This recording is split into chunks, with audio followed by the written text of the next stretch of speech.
Hey guys, this is Wolf Hoffmann from Accept, and you're listening to Metal Empire, where you are too mean to die, but RJ Bailey is too inept to string a proper sentence together. So there you have it. Metal Nation Radio. United we rock. Friends, Romans, Metalheads. Here we are again in quick succession. Just adjust my seat. That's how you know I'm not at all a professional. Just should have gone back and re-recorded that. Just start again. So close to the start, Robert. So close to the start, and yet you're still like, nah, just starting, just my seat. Just my seat. Just do it right. Do it on mic, mate. Don't worry about it. I don't give a toss, mate. You slag. That's how professional I am. Listen, back once again like a renegade master. D-foot, etc., etc., those lyrics. I thought, you know what? It's been too long. If you listen to the last episode with Phil Pendergast from Chemist, you'll know that by the way, this is the format now. This is the format, I'm afraid. It's kind of, it's curing. It's settling. The paint is drying, I'm afraid. And that paint involves minutes of waffle. Before any actual content. It's kind of like, on the one hand, it's definitely, heavy metal interviews, but there's gonna be some like audio blogging, so to speak, beforehand. And I say audio blogging, it's not really. I mean, it's more like just this stream of consciousness absurdity that comes out of my mouth that I don't seem to be able to stop myself with. If you listen back to the last episode with Phil Pendergast from Chemist, how many times have I said that now? Good gracious. Went through some serious life stuff, bought a house, had to sell my house, do all the DIY on my house. We've had 3 viewings already, so things are going well. If you want to buy a house in a very nice part of Edinburgh, go on my Instagram, Robert J. Bailey. And you'll find pictures of the house on there, which I am flogging, should you so wish. A lovely house. It is lovely in Edinburgh. And that's who sponsors this show, I've decided. This show's sponsor is me selling my house. The Metal Empire interviews, sponsored by my house. So I had to do that. Had a serious bout of depression. Had all the stress of being deeply involved with the American election and the grand finale of that. Still dragging out, though. Still dragging it out, though, aren't you, Donald? Still having your tantrum. You're a hilarious laughingstock. Every world is laughing at you. It was a month, and I like to get these out, ideally, 2 a month. And I couldn't achieve it. So I've decided... Guess what? The day after I release the Phil Pendergast episode, I'm going to release the latest one I recorded. The Phil Pendergast one I recorded quite some months ago, and it was kind of the origin of the Fatrick Bumbatrick interview. This one I recorded only the other day. I wanted to get something out for you, so, to apologise and make up for the time I've been away. But I also wanted to get this out because it's all fresh in my memory. And I don't have to listen to the interview again, like I do with the older interviews, to kind of get notes on it and know what the tone was and what we talked about. Listen, this is a genuine legend. This is Accept. It doesn't get more metal than Accept unless, you're talking about Black Sabbath or Judas. You're moving into like godhood there. And Accept are definitely approaching that. 40 years they've been doing this, thereabouts. Wolf Hoffmann in the whole way. They got the start in like the late 60s, 69 or something, in a group called Band X. That's where they kind of like began. So Accept as an entity, if you include Band X, have been going since the late 60s, for heaven's sake. And then they became Accept, and Wolf Hoffmann came aboard, and he is considered, even though they were Accept before then, they were kind of like a town band, as Wolf said, a hometown band. And it was kind of like Wolf, when they coalesced into Accept properly, Wolf was there. accept as they are considered now. Wolf was there. So he is the founder. He's considered the joint founder, along with two other members, Udo Dirkschneider, who's no longer with the band, but he's got a very long-running solo career himself to rival Accept easily. And the bassist, Peter Baltz, who's also no longer with the band. But then, after 40-odd years, you can't be like, no, it's not really Accept anymore. Like, it's a job. It's a job. Not just, I was going to say just like any other job. That's a lie. They're rock stars. But it is a job. And who stays in the same job for 40 years? It's unfair with these bands that go through all these changes, from Iron Maiden, Van Halen had a revolving door, Guns N' Roses, all of them, Megadeth is a particularly famous example, Priest, of course. Like, you can't begrudge people not staying in the same job for 40 years, for decades. What group of people in any kind of way consist of the same, look the same way after 40, 50 years? You know what I mean? Sabbath, there's another one. No one. So you can't begrudge me. Sorry, you can't begrudge them for going, this is Accept and it's just an evolving thing. No more than you can't say, McDonald's isn't McDonald's anymore because it doesn't contain the same people who started the company in that one little burger outlet, So I think it's absurd to not go that, a band isn't a band anymore because they've changed all their members after decades. I can kind of see a point if, there's a change of a massive shift and it's just one member of a band after just one or two albums. But even then, often that member of the band who stays on, I'm thinking of Electric Six with Fire, they all but Dick Valentine left, I think, after Fire, and it's been, almost a different band going forward, but they're still Electric Six. They sound like Electric Six. They're the Dick Valentine who's the beating heart of Electric Six. So, even then, I think plenty of allowances can be made for these bands that change rosters. I don't know how I got on this topic, but anyway, they've been going for 40-odd years. Absolute icons, absolute legends. Wolf Hoffmann, chief among them. And I wasn't nervous about this interview. Previously, I've been nervous when I've interviewed giant bands. I was nervous when I interviewed Anthrax years ago. I was a bit nervous when I interviewed Testament, but not with Accept, because I don't know, they always seem to have a sense of humor in their music. They always, Anthrax do, obviously, but they are one of the big four. So there's a level of legendariness to Anthrax, even though I'm sure Accept was very influential on Anthrax. But, they've always seemed to have a wink and a smile and be having a good time.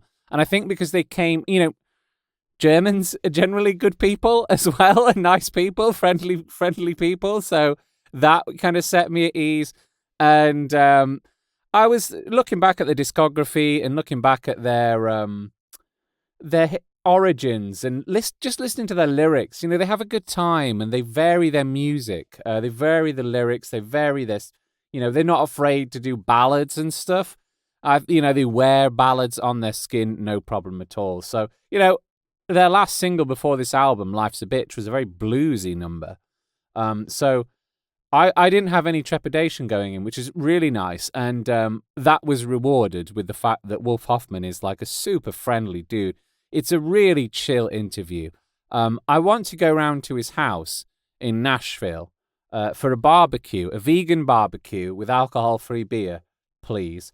I do. I think that would just be a delight to spend an evening in his company, under the stars, grilling. Waitrose do some killer vegan barbecue stuff.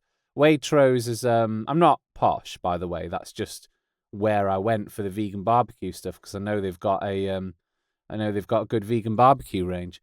But I'd love to go around there under the stars on a hot Nashville night and enjoy some tasty soya-based meat facsimiles grilled over an open fire. He's that kind of a guy. And also, like, he's got a great accent because it's German, but you'll also hear in there, to me anyway, knowing that he lives in Nashville. He's got a house in Berlin as well, but knowing that he lives in Nashville, you'll hear like a southern US twang sneaking into his German accent. It's really cool. It's a really interesting accent that I like a lot. So there's that to kind of distract you when you should be listening to the interview.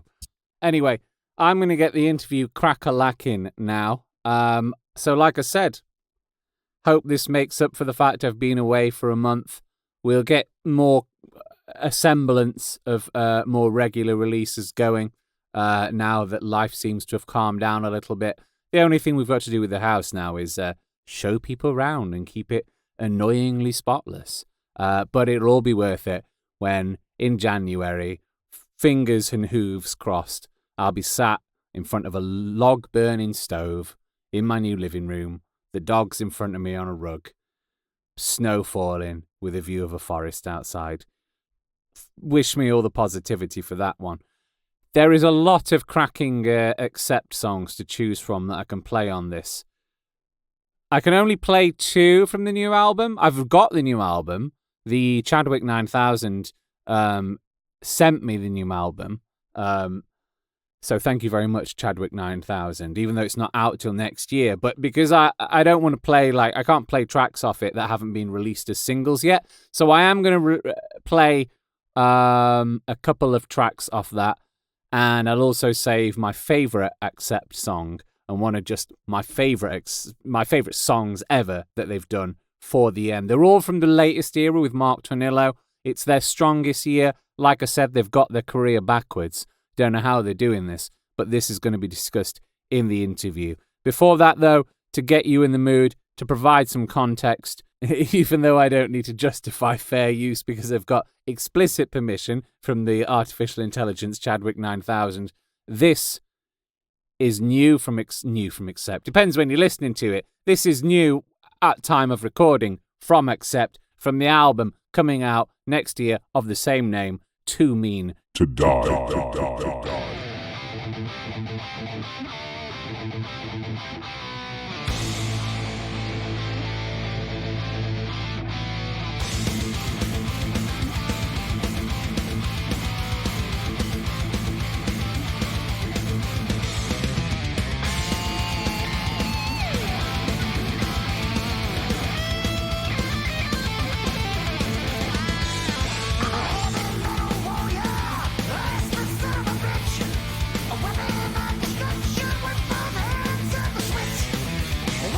Through the fire with them in my veins, raining down the dark.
2020 has been one hell of a year.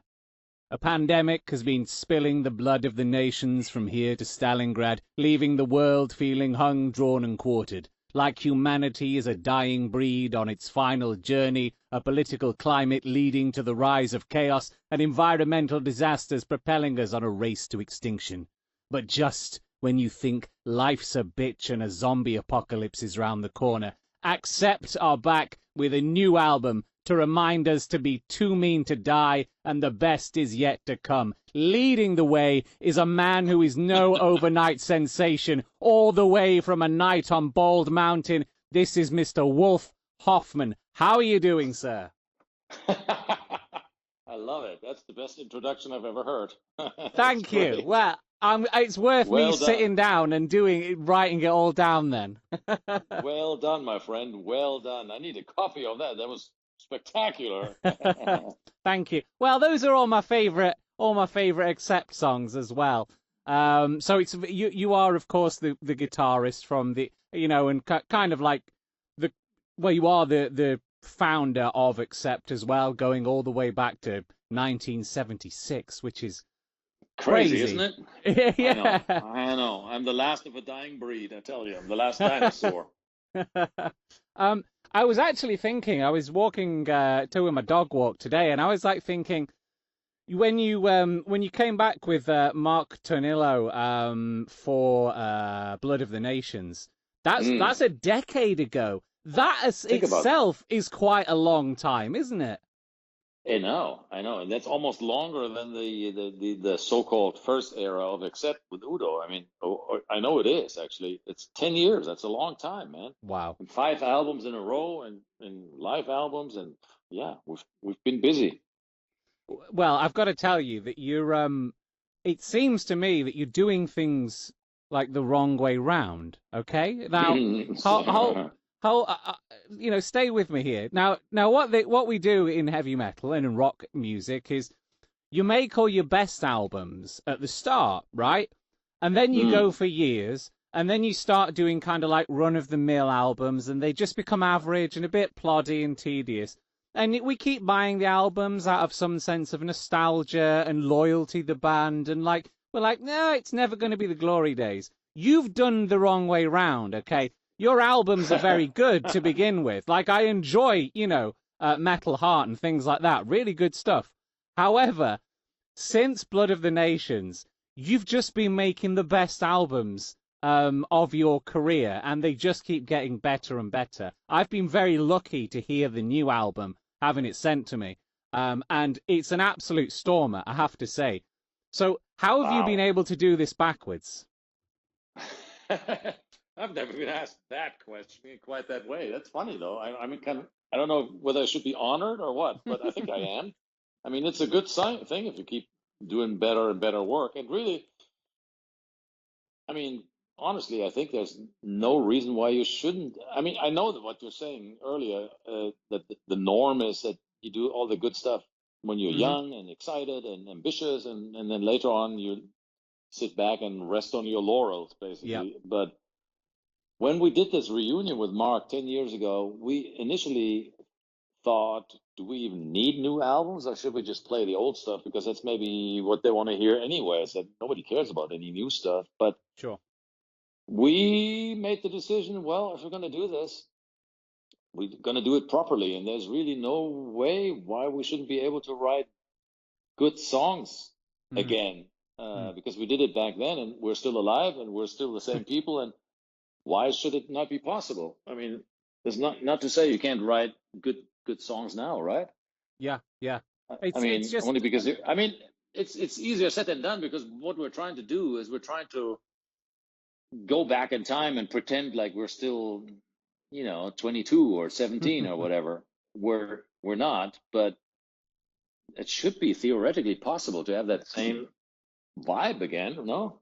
But the thing is, it doesn't sound like you're trying to recapture your youth either, which is what I like. You're not singing about the same things. Like, that's right. Don't get me wrong. I love AC/DC. I want all of their songs to sound the same. That's the point. But like,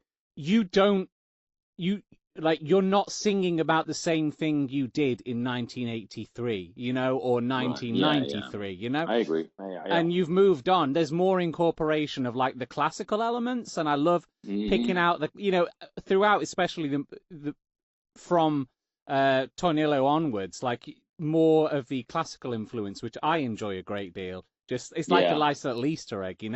So it doesn't. It doesn't sound like you're trying to recapture youth like so many bands do. And let me tell you, that's really refreshing to just not have that be in the back of my mind and just go, these are some dudes still playing heavy metal, singing about Yeah. today's issues. You talk about being famous for the sake of being famous on the new album, like a Kardashian. There's Right. loads of interesting stuff that you touch upon. So, like, you're not recapturing your youth, but you are also in touch with what's going on today. So, my That's congratulations to you is what I'm trying to say. well. Thank you very much. Much appreciated. Yeah, I mean, yeah, that's.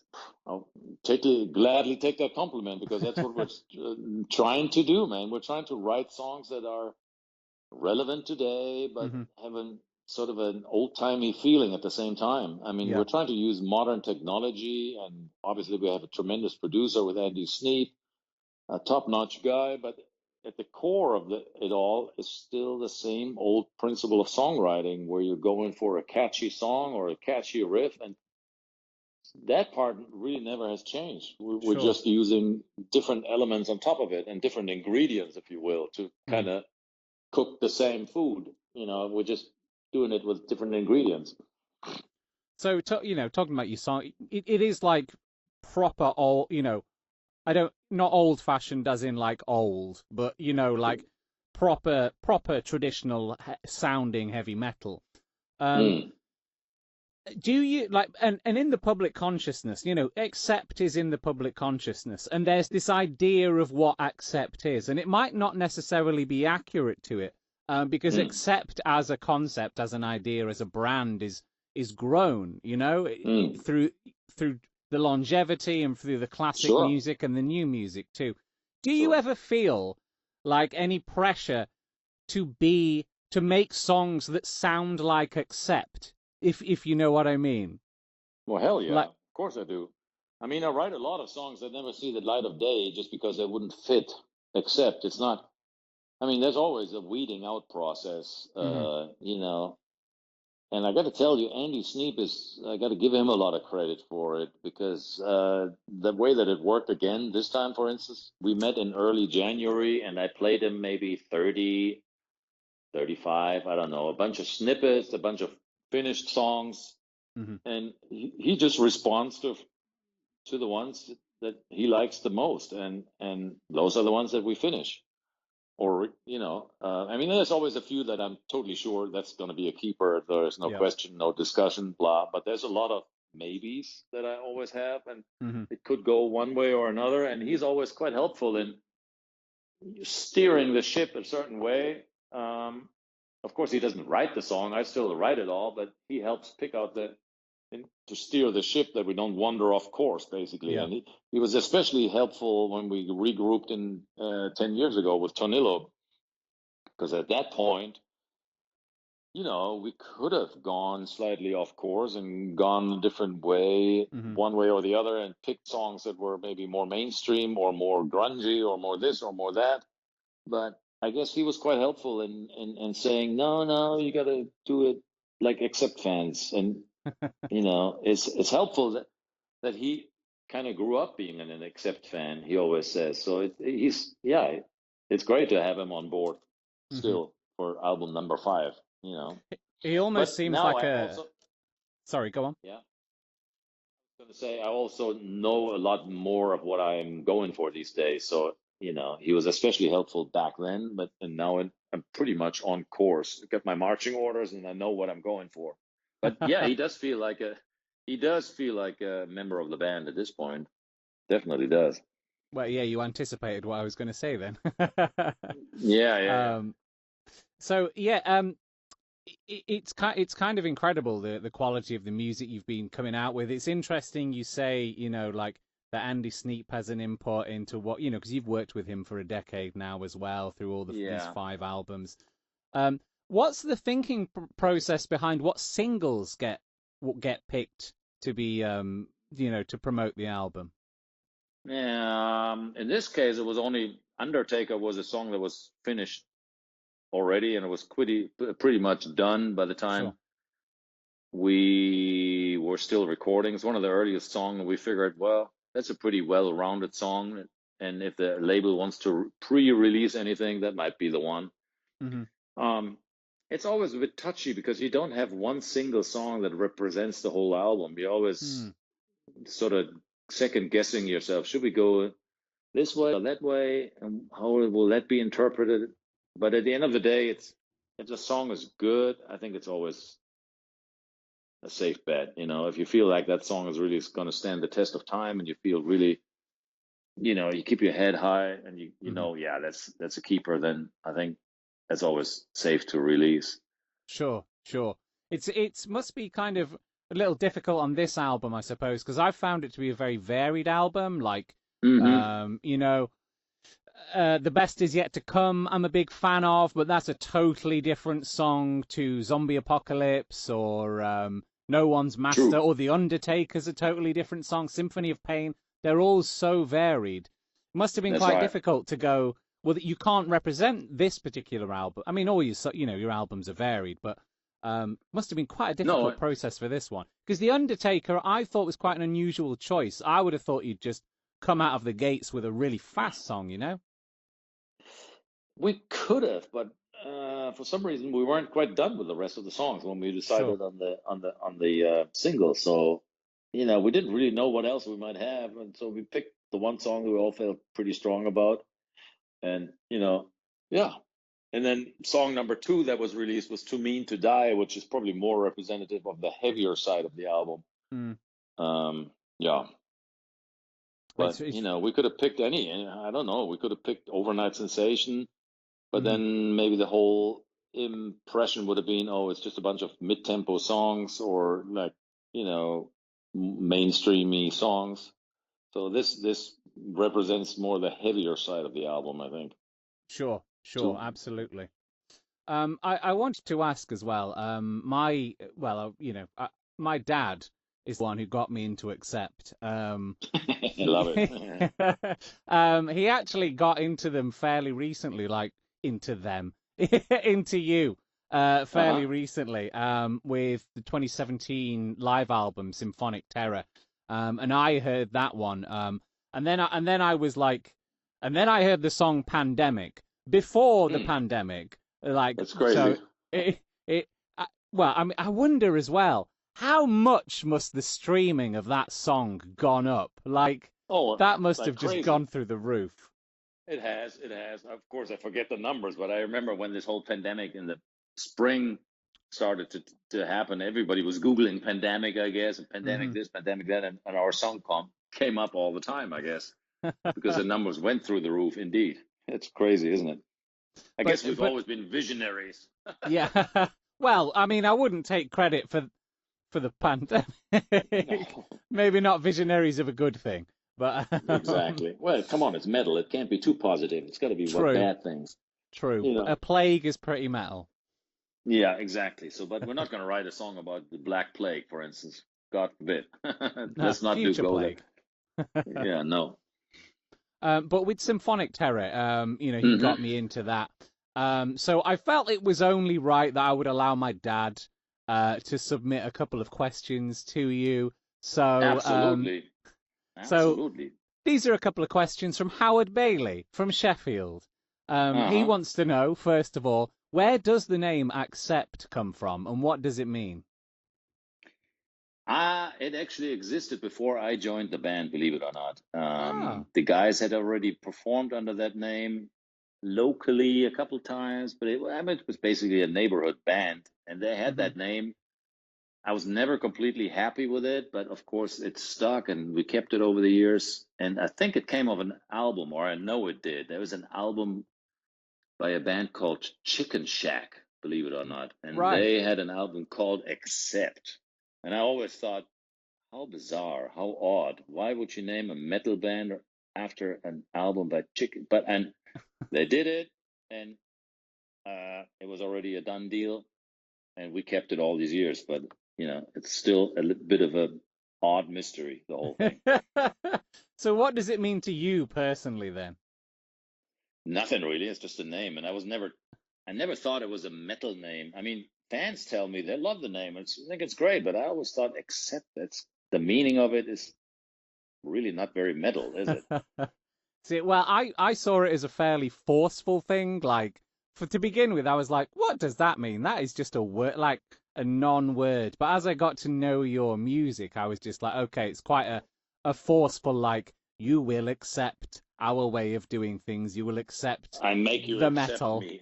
Yeah, exactly. So that's how I've interpreted it. The name sort of was already there when I joined the band, and it Yeah. sort of we kept it for all these years, and you sort of after a while keep forgetting about it, what it actually means, because you're so used to it. But I never thought it was like a brilliant band name or anything. I thought other bands had much cooler names, like Black Sabbath, for instance, or Judas Priest. That's totally metal, but except it's not really.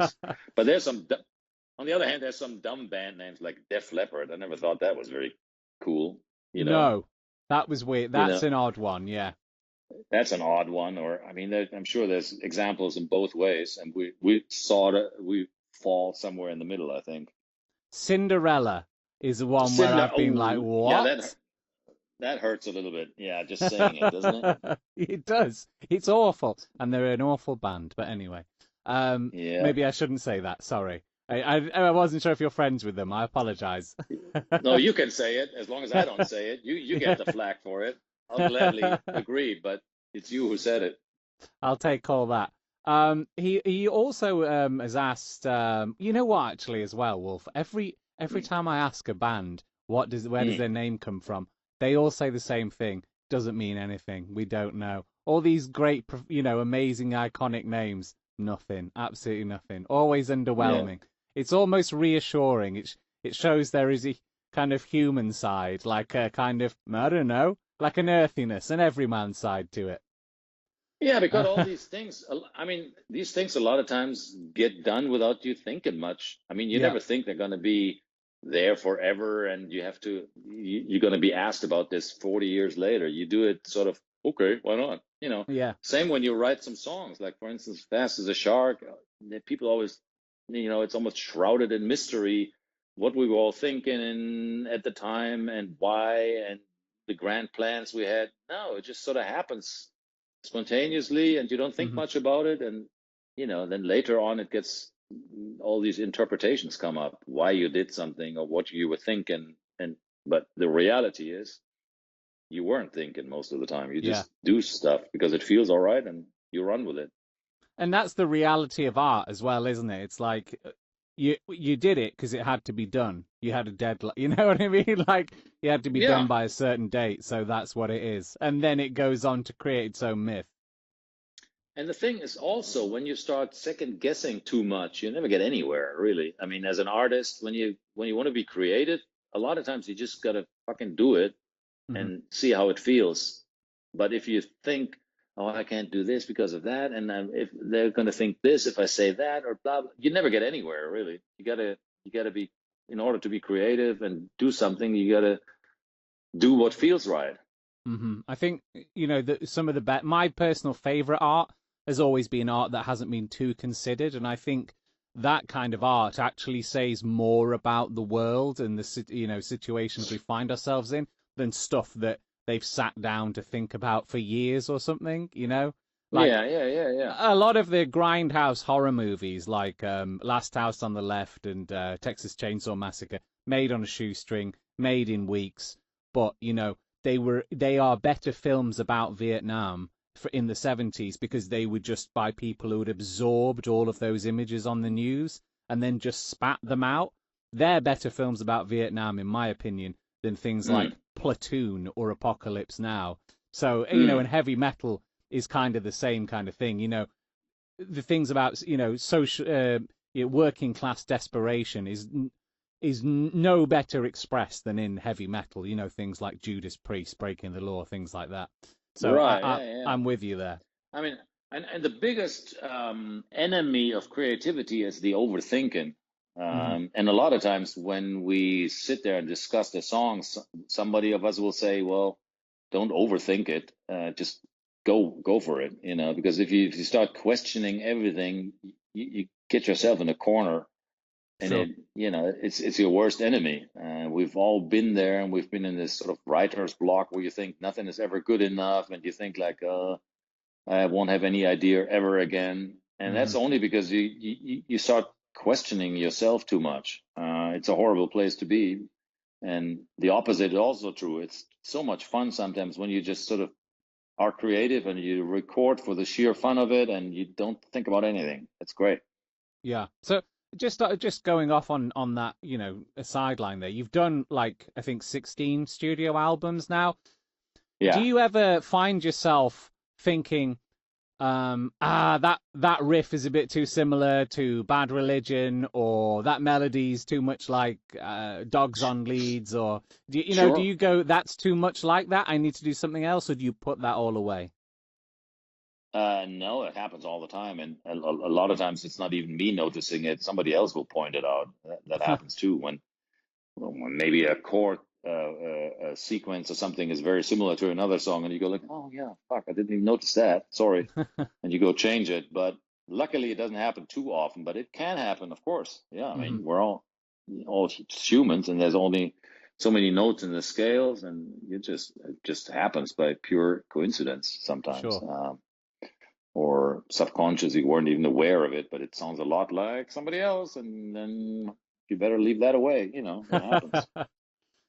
My dad also wants to know what kind of music do you listen to at home? I imagine classical music plays a big part of that. Yeah, that's true. I do actually. When I really want to relax and put on some music just to listen, then it's classical music. But a lot of times, I don't listen to any music, to be honest. I don't have. I'm not one of those guys who constantly has earbuds in his head and in his ears and listens to music all the time. Some other guys in the band do, like our drummer Christopher or Phil, the new guitar player. Man, they listen to music all the time, apparently. But I don't. I don't have that much. I don't know. It. I like a little bit of empty space too. I don't like when my mind gets too noisy and it's feed it music all the time, especially when you're creative in the studio, when you work on your own stuff. I don't want to listen to anything really. Yeah, I can sympathize with that. I make like my main job is as a voice actor for audiobooks. So like Yeah. ever since starting being a voice actor a few years ago full time, I've really started to appreciate silence and not listening to Yeah. anything over and over again, you know? Yeah, I can totally relate. Yeah, same for me. So I'm not a, but it's always been that way with me. I've never been a huge consumer of music, and I don't certainly do not listen to other metal bands ever at all. I'm the worst, so I don't know anything, man. I'm horrible that way. Now, that's what many of the great, I know a lot of comic book artists don't read Hmm. comic books. They're just like, I cannot read comic books. So I Funny. can see why there'd be plenty of people, people like yourself who are like, nah, do that for work. It's fine. I'll get something else on now. Yeah, well, yeah. I mean, I don't know. I mean, a lot. There's a lot of colleagues I know who seemingly know every new release by everybody, or it Hmm. appears that way to me, and they know all the old stuff, and they have a vast knowledge of the music field in general. But I don't. I mean, yeah, I'm like a hermit in that way, a musical hermit. And since my dad has asked a couple of questions, my mum has asked if she can ask a question. I don't. That's funny. What is this? Like a family show? I it is. love it. It is now. I don't think my mum really knows who accepts her or any of your I music. don't expect your mom to know, except that's totally fine. So her question is, if you were a biscuit, what biscuit would you be? I wouldn't. I'm German. I wouldn't be a biscuit. I don't even know what a biscuit is. I don't eat biscuits. Tell mom to give me some proper German bread, and I can answer that. It'll be a Schwarzbrot, Yeah? What kind of bread is that? the black stuff, the dark stuff, the The one. most metal of bread. Absolutely, it's called Vollkorn bread. It's got real chunks of grain in it. It's delicious. That sounds very good So to me. I'm a big it fan of is. German food, I have to say. So You that are? sounds Wow, absolutely. wow. I am, yeah. I mean, less so since I stopped eating meat, which Yeah, is a lot of German food. But I am still a big fan of the cuisine, I have to say. yeah, Um, yeah. so and ever since I stopped drinking beer as well, which was also a big part of German cuisine. But Well, huge fan of it. welcome to the club on both things. I stopped drinking beer and eating meat a while ago, Oh, quite a while really? ago. Yeah. Um, any reason for that? Me personally, I'm an alcoholic vegan, so that's my reason. Yeah, I used to drink like a, well, I've never been like an abuser of drink, but Uh-huh. I can't take the effects of it anymore. The price is too high, basically. The hangovers were getting so bad, I couldn't take it Sure. anymore. And after, like, 4 or 5 years ago, I said, why am I doing that to myself? I feel much Mm-hmm. better if I don't drink, and I get up in the morning, I have a clear head, I feel fine. As much fun as it is, the 1 hour or 2 hours in the evening that you do drink, I pay Yeah, for it all next day, and I'm no longer willing to pay that price. It's as simple as no, that. I'm You with know, you. if I didn't get hangovers, I'd still be drinking every night because I loved it. I loved the taste of it. Mm-hmm. I liked the slight buzz. I mean, I was never an alcoholic or anything, but I liked getting a slight buzz and all that. But man, the next day I would feel so bad, and it's just so I said it's easier to not drink at all than it is to drink Sure, just sure. one glass of beer or something. I can't do that either. It's like, either it be 5 glasses or 5 beers or none. I was very much similar, although probably it would be 10 glasses of beer minimum. So, uh, There you go. and what about the meat then? How come you don't eat meat anymore? Are you a vegetarian, a vegan? Well, I'm trying to find my way in. Again, I'm just trying it out. I did about a year ago. I watched a show on TV. I think it was called The Game Changer. I saw it. Um, Yep. that was a really good show where they're kind of demystifying the whole idea that you have to eat meat to get protein and all that kind of stuff. And I thought, like, that sounds interesting. It Hmm. works for them. Let me give that a try. And I do say I feel better not eating meat. I'm pretty open-minded. I try anything. Well, not anything, but things that seem reasonable. Sure. Yeah. And if they work, I stick with them. And so far, it's been working great. It doesn't mean I'll never eat meat again. And occasionally, I still do. But Hmm. for the most part, I feel much better not eating meat. I think it's actually healthier.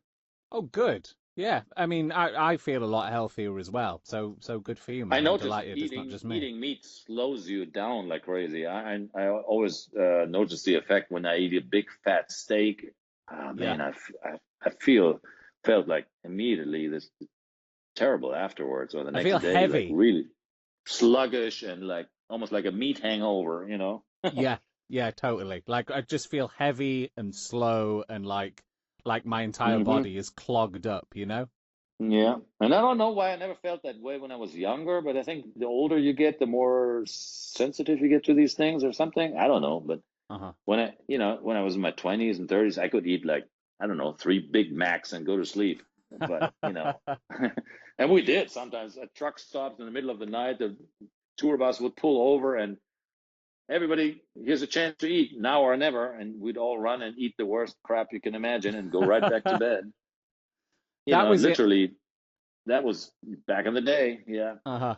That was hand in hand with that drinking for me as well. I would drink like loads of beer out, loads of ale out on the town, and then I would like devour like chips and cheese and a big kebab and a burger, and then like I would have that double hangover of alcohol and meat, which was not a fun The, combination to have for 2 days straight and then have to go back to work. I'll tell you that.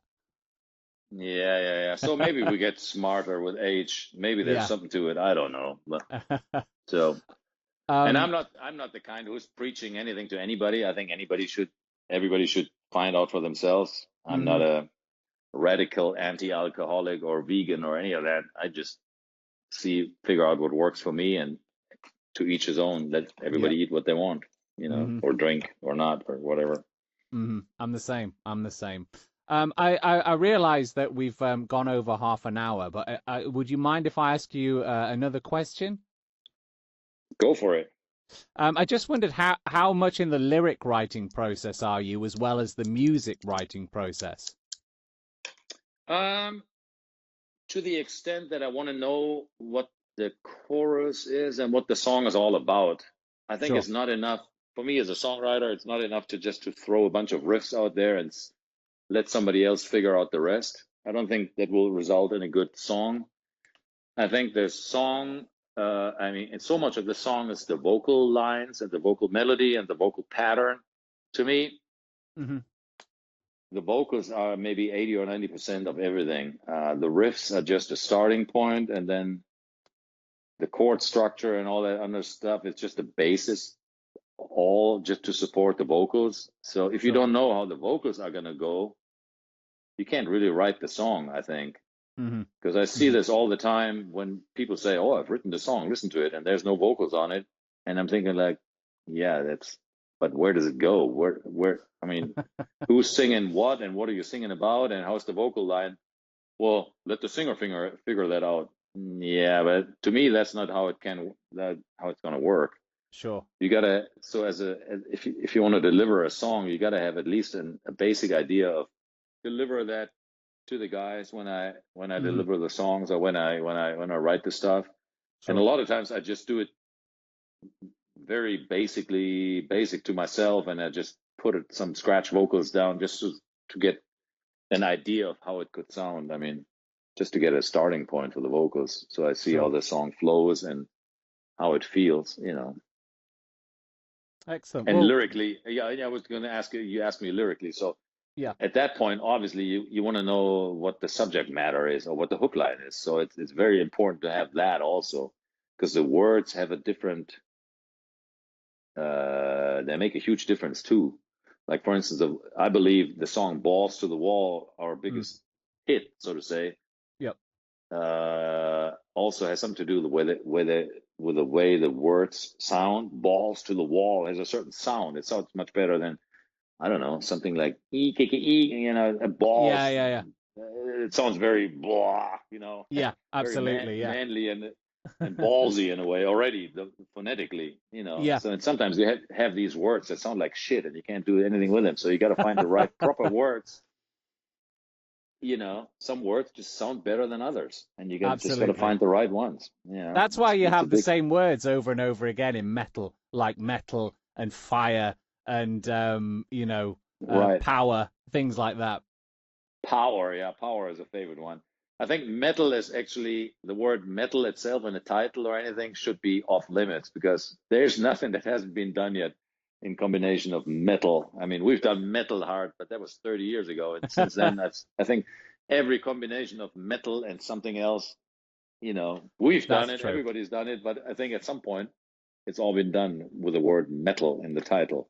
Give it a rest. Well, thank you very much, Wolf. It's been an I don't want to keep you any longer, even though I would love to talk to you further, because it's been a genuinely really nice conversation. Same here, my friend. Thank you very much. So thank you very much. Thank you very much. And say hi to Mom and Dad, will you?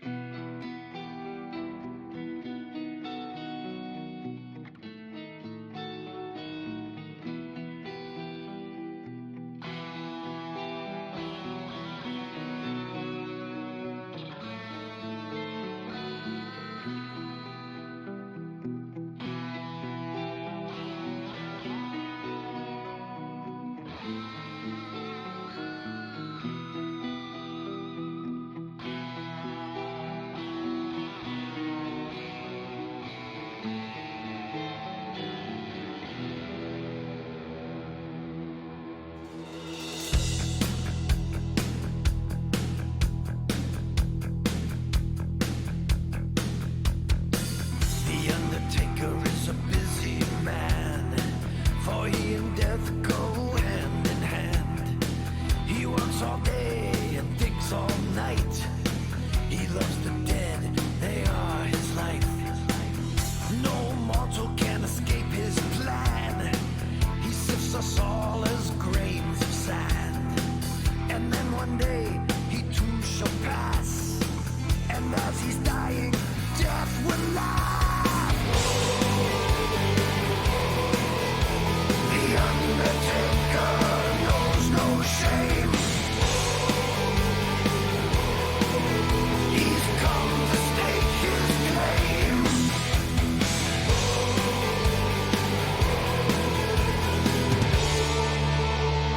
Rich or poor, large or small, the Undertaker takes them all. Undertaker, bring out your dead. The Undertaker. I'm the Undertaker.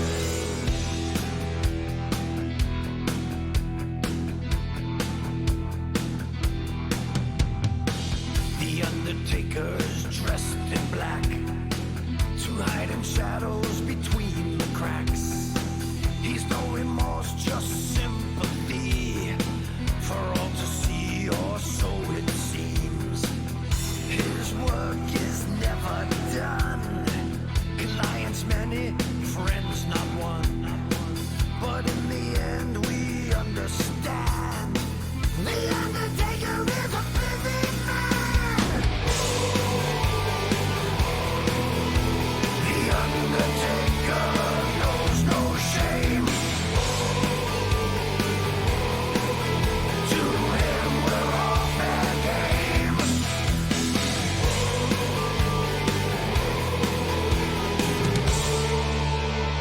Rich or poor, large or small, the Undertaker takes them all. Undertaker, bring out your dead. He's the Undertaker. Undertaker.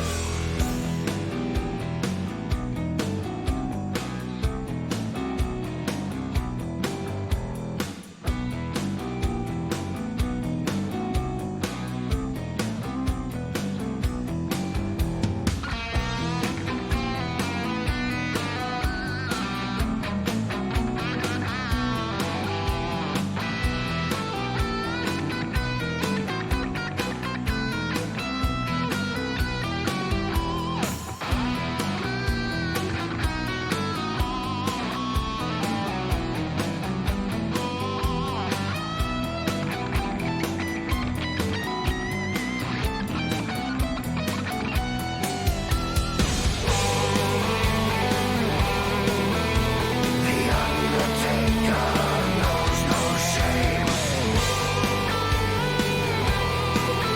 To him we're all fair game.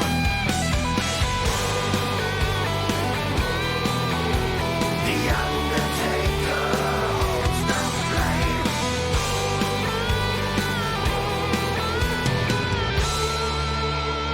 Rich or poor, large or small, the Undertaker takes them all.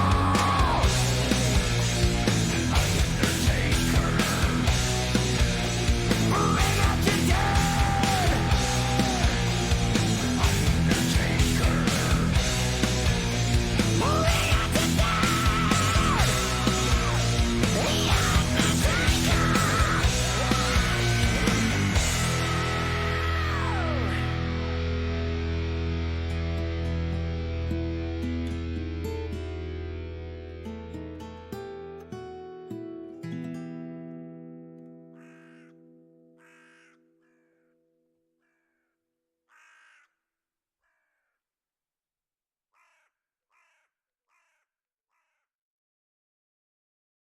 The Undertaker, more like the Fundertaker. Ah, that was just The Undertaker from the album Too Mean to Die from Accept.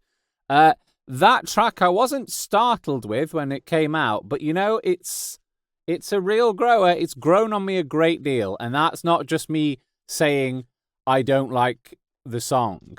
that is legit, like in a polite way. Because often I think when people go, oh, it's a grower, what they mean is, I do not like this song.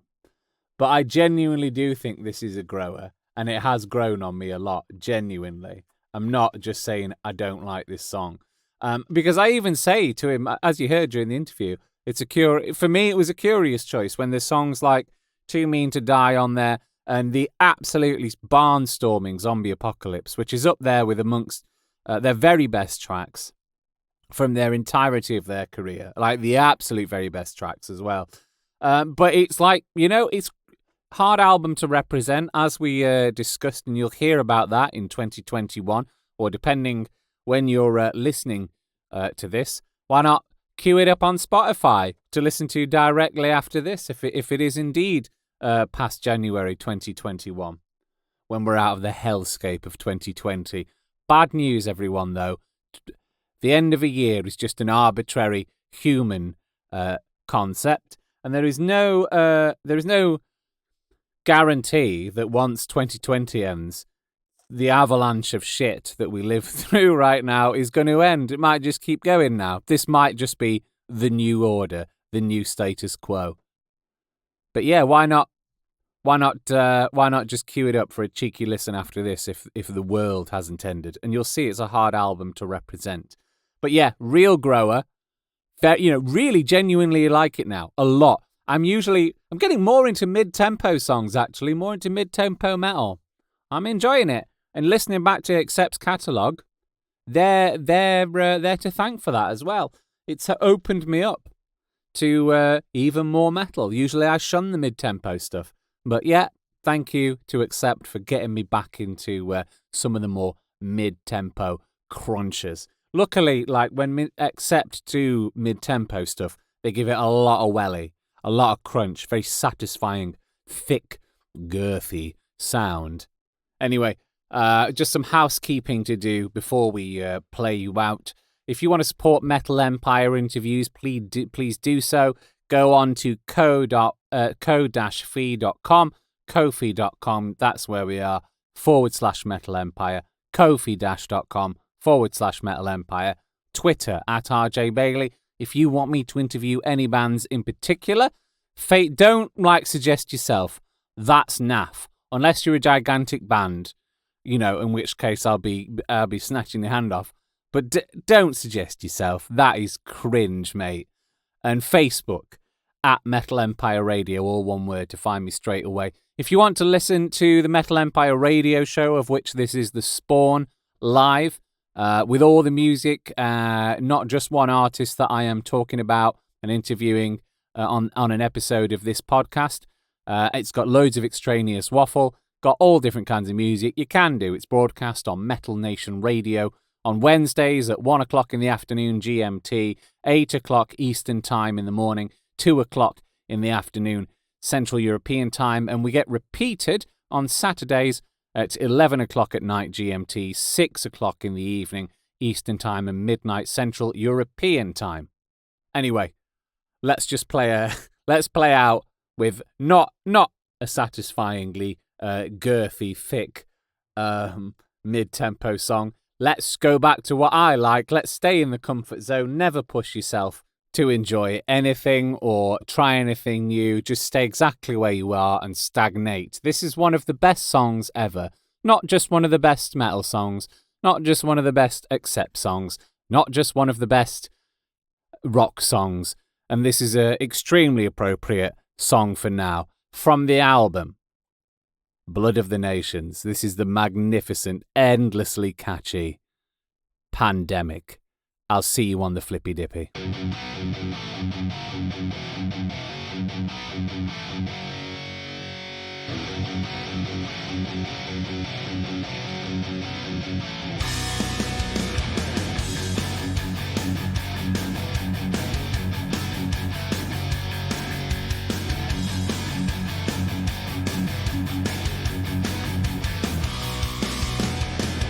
In the cool of the evening, when the fire starts burning bright, hear the twilight calling as the flames burst into the night. Screaming in